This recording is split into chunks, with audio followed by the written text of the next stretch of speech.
Good. So welcome everyone this evening, and also welcome to the people who will be listening to this later. Today I have a question. Some of the students, he wrote me a letter, and so basically in a few fractions I'll just go through the essence of his questions and try to answer. I'm experiencing a lot of anxiety, both while alone and socially. I'm sure some of it is physical and psychological. I do experience real moments of genuine serenity, and I'm trying to be gentle with myself. I'm trying to just watch the feeling and thoughts as they arise and pass, but the anxiety can be quite unnerving. I think I'm personalizing it still, like something is threatened, particularly that others will notice how uncomfortable I feel. I guess I don't want to just observe it, I want to get rid of it. The other thing I wasn't as aware of is I'm very hung up on my height. I'm constantly comparing myself to others.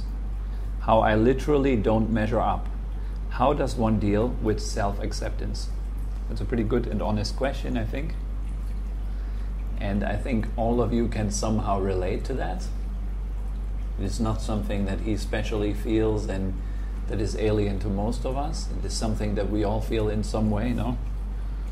I'm experiencing a lot of anxiety. This is kind of our basic state. This is something that we all have pretty much mastered. Feeling anxious about ourselves, feeling anxious about our lives, about what we're going to do, how it's going to work out, all these kind of things. It creates a lot of anxiety. Basically, you could actually say that anxiety is simply the fact that the mind is moving. As soon as the mind is moving in such a way and we are identified with it, it's a state of anxiety. It's a state that is just plain uncomfortable. So he experiences a lot of anxiety both while alone and socially. So do you know sometimes when you sit down alone by yourself, and then you get this anxious feeling of you want to stop the session, or your heart, your chest becomes sort of tight. Did you notice that before in your meditation practice? Sitting down and feeling just really uncomfortable with yourself. You just don't want to sit there by yourself. You just don't want to go any further. You feel like, okay, now that's it. I just want to quit my meditation practice. I have that quite a lot. I know that feeling very, very well. I observe it all the time. It comes up in meditation practice. It arises. And now it's really important how we respond to it. And I think with anxiety in particular, there are kind of three ways of dealing with anxiety. So one, you can tackle anxiety by using an antidote. So you can apply basically the opposite of anxiety. And you can train yourself in practicing what is opposing anxiety. That's the first approach. And we could say that's the one that's most easy to do for most of us. So each time there is anxiety, we're then applying the antidote to it. So when you're alone and there is anxiety, what do you think could be the antidote to anxiety? Is there any idea? What's an antidote to anxiety? Deep breathing. Deep breathing, for example. Exactly, yes, deep breathing. It's a very good technique, actually. You can sit down and breathe deeply, yes? Go through the chakras? Go. Make the chakras free? You could do that too, yes, if it works for you, yes. If you have a good teacher teaching you that properly, it's a good idea too, yes. Acceptance of the situation? Acceptance of the situation, yes, acceptance. Yeah, you could use that as an antidote too, just simply accepting it, yes. Kindness is another one, for example, just applying kindness. Sending yourself kind thoughts. It's a bit like cursing yourself, it's just the opposite. So you sit there and you wish yourself well. And in the beginning it will feel really, really awkward. It shows it's an antidote. It's something that is the total opposite of sitting there and feeling anxious about yourself. And then sending in then wishes of kindness, such as, may I be happy, may I be well. And the door of my heart is always open to this anxiety. Anxiety, you're welcome. Anxiety, enjoy yourself. Be my guest. Just sending it some kindness or just simply smiling at it, it's a very powerful antidote. Compassion is another one. May I be free from suffering. May I be free in a very gentle way. May I be free from all this anxiety, all these worries. I wish myself to be free from that. How wonderful if I could be free from all kind of anxieties. Another very powerful antidote is go and do good things to other people. Serve other people. It's a very powerful antidote to most anxieties that we have. We get out there and we do good, whatever that is, like, I don't know, work in a soup kitchen or help your neighbor paint his house. If you're uncomfortable, really, really uncomfortable in social situations, maybe do something anonymously where you can spend time alone, like kind of cleaning the street or something like that. Yeah, whatever it is that we do, let it be something that is beneficial to yourself and to others. It's also a very good antidote to do good things. Maybe give some donations to someone, helping like the dog shelters around here or something like that. There's many ideas that many things you could do that actually make you feel good about yourself. The more we accumulate that, of course, like with the first action, it's not like all solved. I did something good, all the anxiety is gone. It will not be like that. In fact, it will be hardly anything that you notice. You practice like this, okay, you go out, you do something good, you help someone, you help an old lady cross the street, for example. You will feel a little bit good, it's okay, it's nice, that was nice of me, but it will immediately be blown away by the much larger anxiety. So you have to keep practicing these kind of things. You have to keep bringing in the antidote again and again. So it eventually becomes more, the energy of the antidote eventually becomes more powerful than the actual poison. Like here in this case, anxiety. Acceptance and deep breathing, very powerful methods. Just simply sitting there and accepting the fact that my chest is tight, that I feel really, really uncomfortable with myself sitting here, accepting that, making in fact that uncomfortable feeling, making that your practice. Sitting down just simply to give that uncomfortable feeling a stage where it can do whatever it needs to do.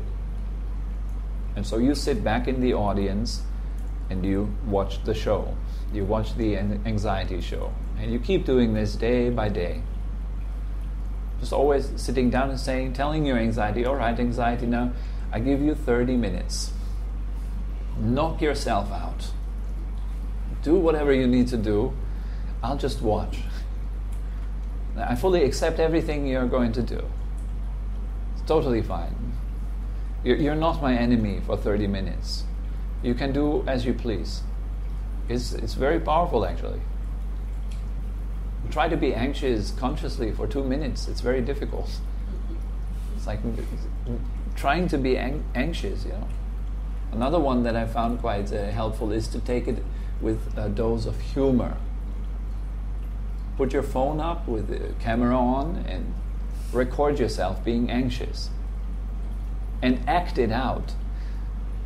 At the end, you want to convince yourself that you're really anxious. So you want to look back at the video and you want to feel, well, that guy is really anxious. It has to be convincing, Or be anxious in front of a mirror. Look at yourself in this mirror and then just make that a point. I'm going to stare at myself in this mirror for 30 minutes and I'm going to do that with anxiety.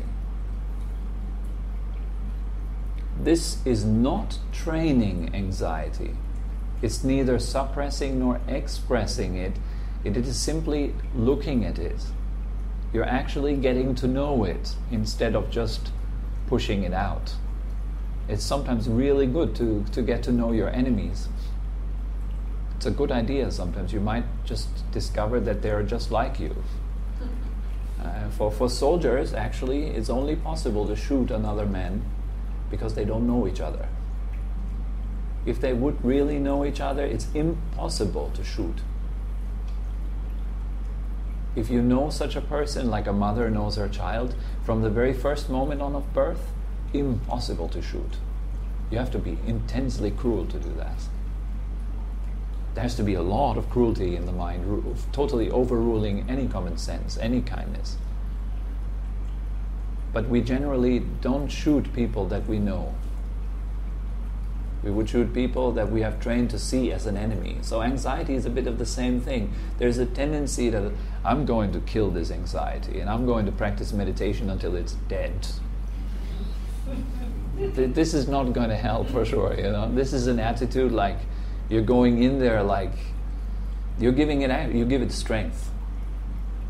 You give it strength. Let's say anxiety is your bully, and you are kind of waving hands at your bully and saying, I'm here, go for it, hit me, I'm ready for the fight, bring it on, the bully will love it, and the fight will be sure.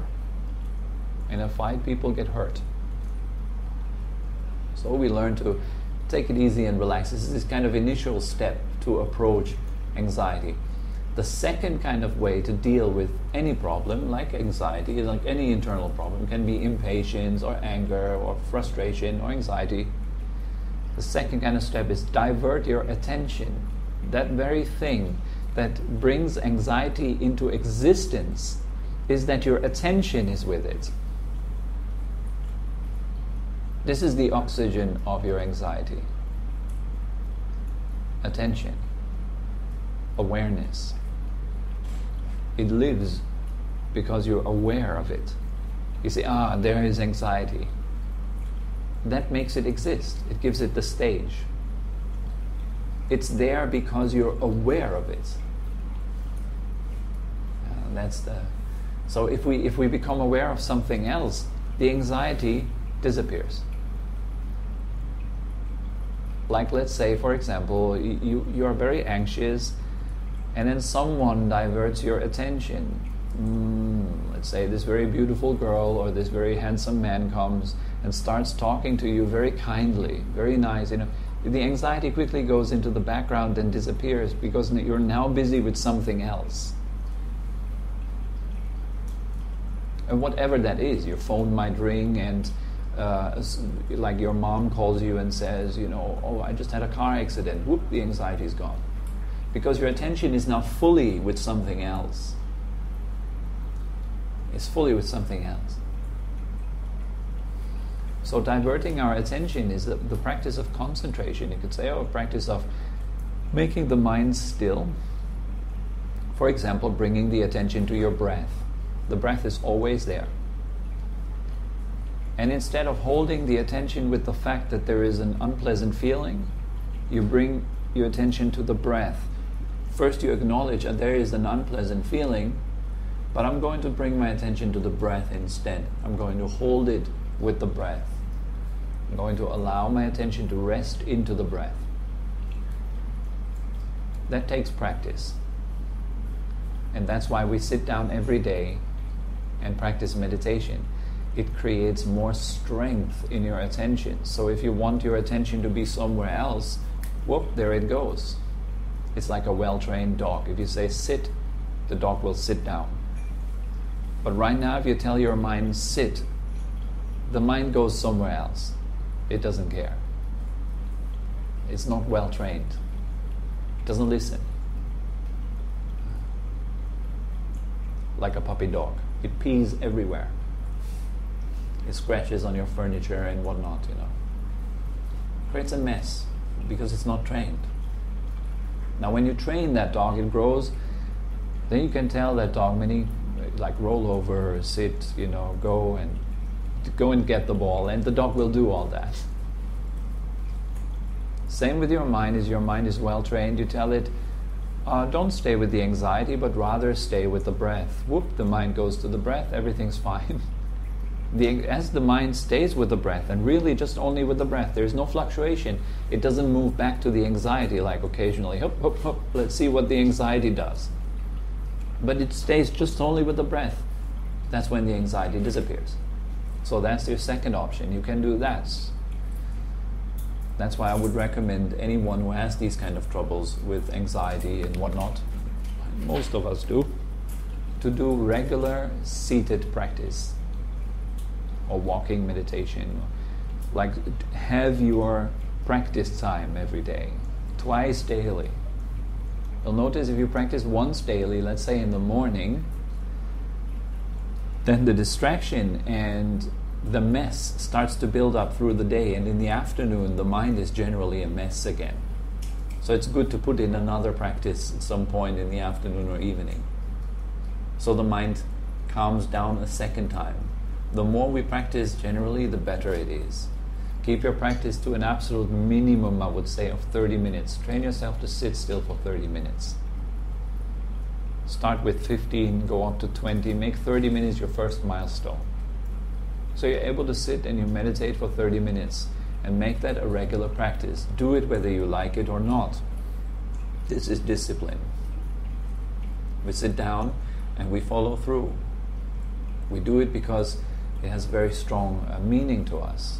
It's a very meaningful thing to do. It's as necessary as a shower would be. It's like an internal shower. It's as necessary as food. The heart needs food. So we need to nourish our mind with attention. We need to nourish it with good training, and regularly, all the time. Make that a habit in your day-to-day life. And you will see changes. That is guaranteed for someone who meditates as an honest, real practice, with dedication every day, and with pleasure, with fun in it. You will see progress. Within a week, 2 weeks, 3 weeks, you will see changes. The reason why most people don't see the changes coming fast is because they don't really put in the work. They don't really sit.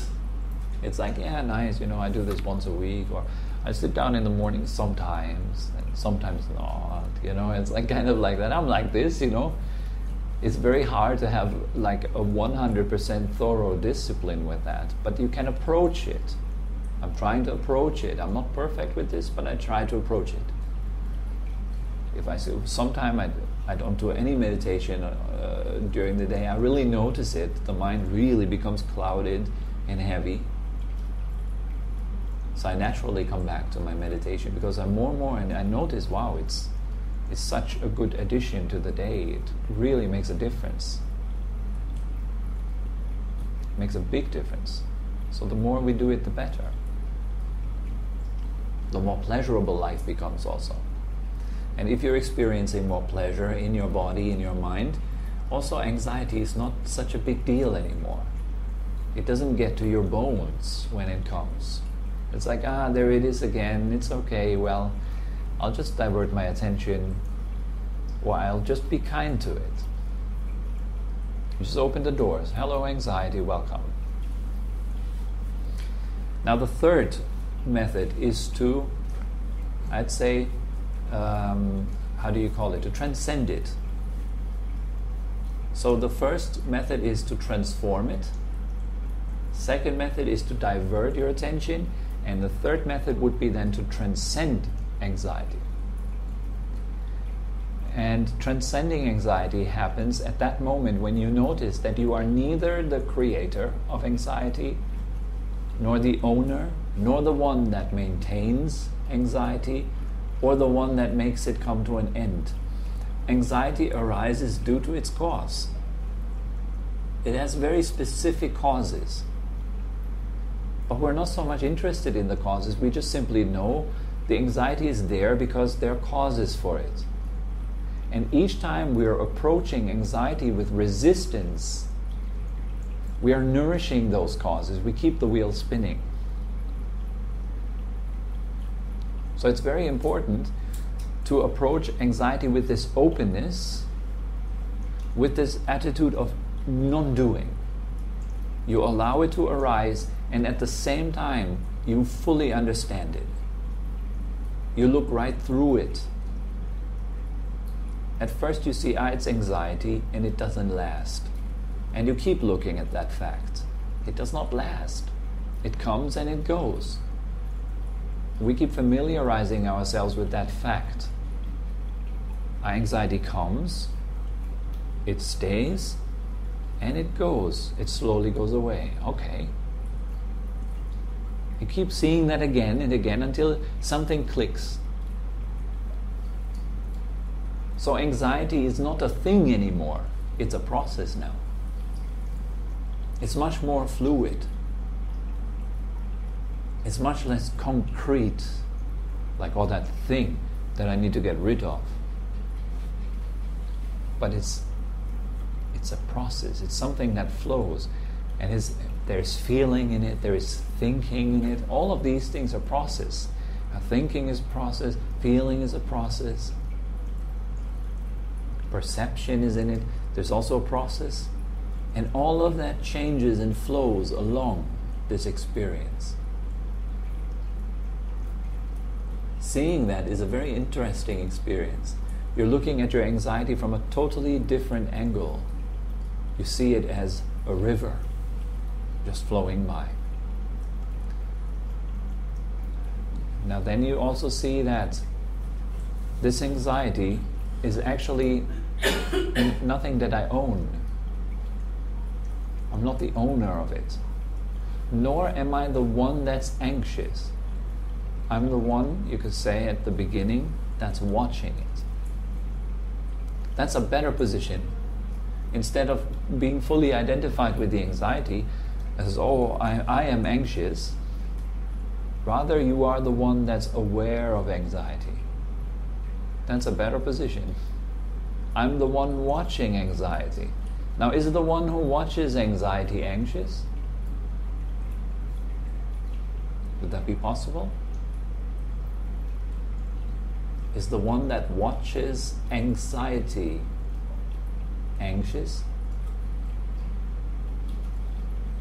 You can find that out for yourself. You sit down with a quiet mind and watch this anxiety. Anxiety is your object, do you notice? It's in front of you. It's performing, it's presenting itself for you. It appears to you, doesn't it? You would say that. All of you would say, well, I'm seeing the anxiety. There is anxiety. There is anxiety, rather than I am anxious. Much better. Now slowly you will start to learn that, well, this anxiety, this is nothing that I create. This is nothing that I own, and I am not the one who is anxious. It loses all of its power. And you do that again. That's another process of training. You do that again until it makes click for a big time. And you truly understand you're actually not the one who is anxious. You are not anxious. There is anxiety, yes. It's there because there are causes for it. But it's not who you are. It's merely a fleeting, temporary emotion. And that's how to transcend anxiety. So these are the three ways. The first one, create a good living environment in which you are nourishing what opposes your major delusion. Like, let it be anxiety or anger or whatever. If it's anger, then you create a very harmless environment around you. You create a happy environment around, even if it feels really awkward at first, you will get used to it. Surround yourself with happy people. Surround yourself with people who have overcome anxiety. Also a very good tip. We can spend time with people who successfully went out of their anxieties. and allow them to inspire us. It's very possible. Now also he has this, I'm trying to just watch the feeling, he says. I do experience real moments of genuine serenity. Now, hear this sentence. And I'm trying to be gentle with myself.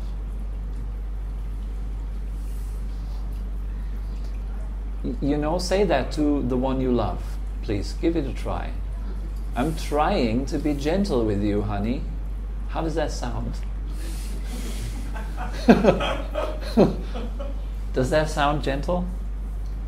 I'm trying to be gentle indicates you are approaching yourself with a wrench, with a screwdriver. You're fixing what you consider to be a mistake yourself, right? I'm a mistake. That mistake needs to be fixed. Therefore, I'm approaching myself with trying to be gentle. Listening to trying to unscrew what has been screwed up. I'm going to do this. I'm going to fix myself because I'm not good. I'm a mistake. So don't try to be gentle with yourself. Give this notion of trying to be gentle with yourself, give that space. And there is a notion that there's something inside of me that tries to be gentle with me. I'm going to just allow that to happen. That is being gentle. You're just allowing these inner processes to unfold, to do what they do. That's very gentle. You're not in their way. You're not the commander that says, now this is going to be my next experience and it's going to be awesome. But this experience right here, we have to get rid of that first.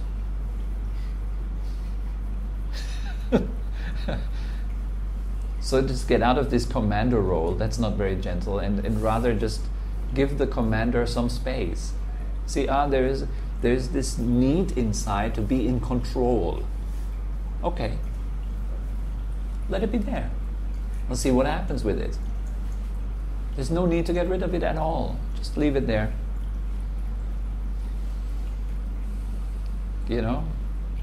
Like a little child that plays around you is like, I'm in control. I'm in control. And it runs around you, Okay, let it run. Why stop it? Just enjoy that. It obviously has some fun doing its thing, right? But the anxiety can be quite unnerving.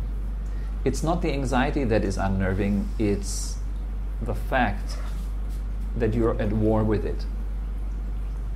That is unnerving. You're at war with it. There's something that is so much in resistance with the anxiety. That's why it is unnerving. It can only be unnerving if it crashes into you. You're giving enough of a target to the anxiety that it can crash into you. You're not open. If you're open space, then the anxiety goes just through you. It doesn't hit anything. But if you're right there in front of the anxiety, say, hey, you, I know you, it crashes right into you. It hurts when it does that. So you open up, you just give it space. You allow it to pass through you, not doing anything to it. Then the unnervingness disappears because you have no agenda. You go in there with no agenda. You don't want anything. That's the way, right? I think I'm personalizing it still, like something is threatened. Yep, he says it himself. Something is threatened. Something is in the way of the anxiety there. Particularly that others will notice how uncomfortable I feel. That's a big one. I think we all have that. The anxiety that other people are looking at you and they think something about you. And very often we assume that what others think about me must be bad stuff. And why? Because that's the way we think about ourselves. So we don't know anything else, really. So we assume that others are doing the same. Because I'm constantly thinking bad about myself and others, that is what others surely will do about myself also. So this creates this wheel again, of response and action. We're looking at the situation, oh, that's not good, I need to react, and then react based on this negative feeling that we have, and creating more negativity, and so it spins more and more and more out of control. Let others notice how uncomfortable you feel. I would take that as practice. I just consciously go into the street, giving myself a day, an afternoon, sitting in a cafe, allowing others to look at me in uncomfortable ways. Why not? So you get used to it. And then you can learn to relax. You can let it go. You can let it go. You can learn to relax. Okay. I allow other people, because they have the right to look down upon you. Other people have the right to have negative thoughts, don't they? Who are you to tell them they have no right to think negatively about me, and I must do anything in my power to stop them? And I can do that by looking cool, like this. And then I have just assured that other people will not think badly about me. It's impossible, you see, it's impossible. You can look as cool as you want to. People will think badly about you, and people will basically people don't care about you. They don't care. They're too busy with themselves. How much time do you really spend looking at another person and thinking badly about that other person? Who does that? We do that sometimes, right? But it has no weight, really. Only short sequence. Yeah. It doesn't have much weight. We're not consciously deciding, well, I'm going to think bad about Thomas today. Yeah, because he's such a bad person.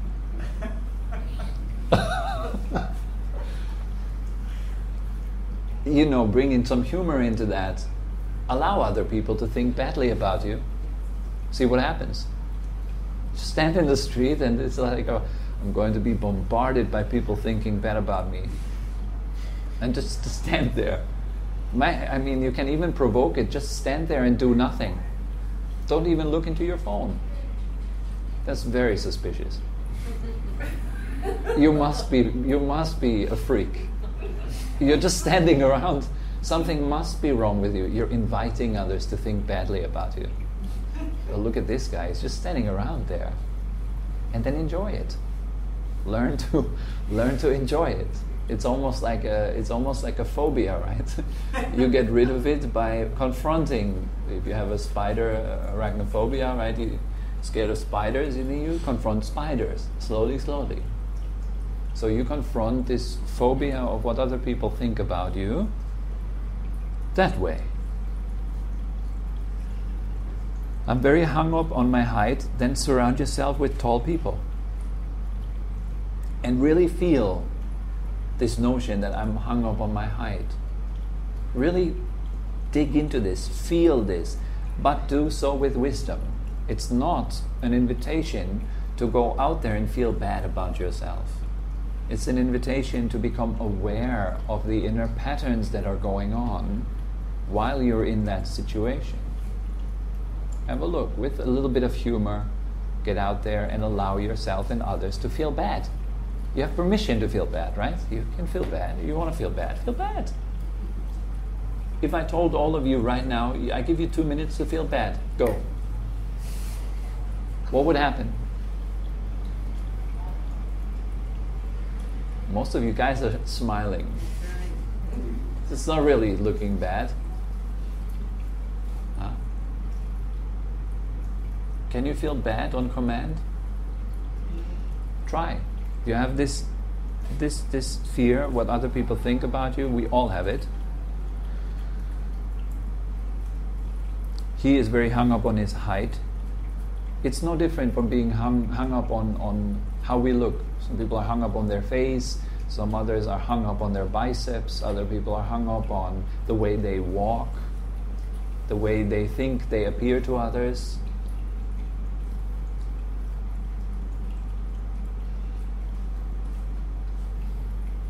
I'm very hung up in my beard, you know. I just spent a long time shaving it. It's really wild today. It was all this hair sticking out. And then I was shaving, and then I noticed, oh, man, I'm very hung up in my beard, actually. It's the same thing. I'm really worried that you guys are thinking about my beard, you know. It's like, there's hair sticking out of it. Tobi is a mistake. Huh?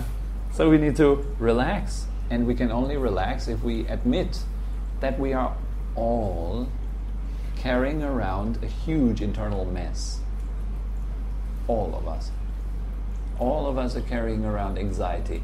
Every single person in this room has anxiety. That enables me to talk about my beard. Because I know we are all the same. What do I have to hide? What's the point in trying to... No, I don't have any anxiety about my beard. I'm totally above that, you know. I'm a human being. I have anxiety too. It's normal, isn't it? We all have that. So relax. Not a big deal. And that can only be learned if you learn how to express that. In the beginning, when I was first starting to teach, it was a mess, you know. I was always preparing the teachings. I was like studying like articles on the topic that I have chosen, and then I was learning quotes by heart so I could quote, you know, this comes from Albert Einstein and he said blah blah blah, and I memorized the quote, and I really was preparing the whole teaching, and it was a mess. People were sitting there looking at their watch, yawning. They were bored, you know, because I didn't approach it with openness. Just relax. It doesn't matter what happens. It was a whole lot of tension. I have to be perfect. I have to deliver this speech in a perfect way. But that doesn't exist. It's not perfect. My next anxiety is these kind of recordings. I have to put them online, and I notice there is this internal tendency of, oh man, I hope you didn't mess up there. If someone else hears you talking like this, they might think you're totally crazy and insane. Yeah, I shouldn't post that. Maybe I just delete it. I'll post the next talk, and I'm going to behave in the next talk. You see, I have that too, but I just don't buy into it. That's the difference. I don't buy into it. It's just thinking. I don't believe my thoughts. They're liars.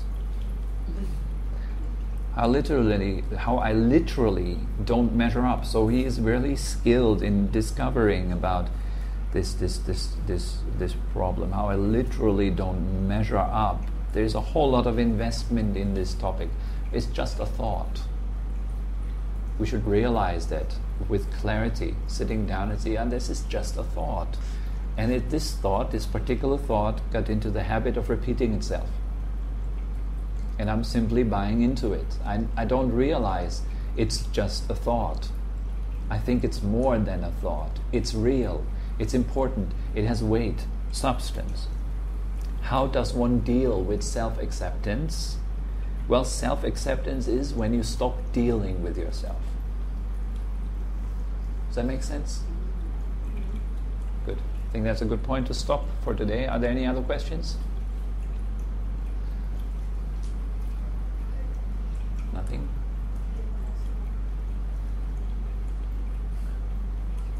Okay. All right then, guys. Have a good week. Have a good weekend.